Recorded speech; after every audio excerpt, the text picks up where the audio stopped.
দশম রোজার ইফতার প্রিপারেশনে আমরা কি করেছিলাম তাই থাকছে আজকের মিনি ভ্লগে। হ্যালো সবাইকে, রামাদান মোবারক। জোহরের নামাজ আদায় শেষে আমি ইফতার প্রিপারেশনের কাজ শুরু করে দিই। প্রথমে আমি আলুর চপ বানানোর জন্য যা যা প্রয়োজন সব একসাথে রেডি করে নিয়ে সুন্দর একটা শেপ দিয়েছি, আর সেটাই তো আমাদের দেখাচ্ছিলাম। এরপর ভাবলাম কিছু ডিম চপও বানানো যাক, তাই সিদ্ধ ডিম কেটে নিয়েছি এবং আলুর চপের মিশ্রণটা দিয়ে ডিমটাকে সুন্দর মতো কভার করে ডিম চপ বানিয়ে ফেলেছি। আর অন্যদিকে আম্মু গ্যাসের চুলায় ছোলা ভুনা করা শুরু করে দিয়েছে, আর ছোলা ভুনা বসিয়ে আম্মু মাটির চুলায় লেয়ার মুরগির মাংস রান্না করছিল।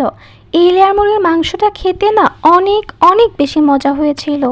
মাংসটা কষাতে দিয়ে আম্মু গ্যাসের চুলায় পেঁয়াজু, আলুর চপ আর বেগুনিগুলো ভেজে নেয়। এরপর ইফতারের টাইম হয়ে যায় আর আমি সব কিছু একে একে টেবিলে এনে সাজিয়ে রাখছিলাম। তারপর আজান দিয়ে দিলে আমি আমার রোজাটা ভেঙে নিই এবং এখানে আমি একটা চিকেন স্যুপ খেয়েছিলাম। তো আজকের ভিডিওটা এই পর্যন্তই। আল্লাহ হাফিজ।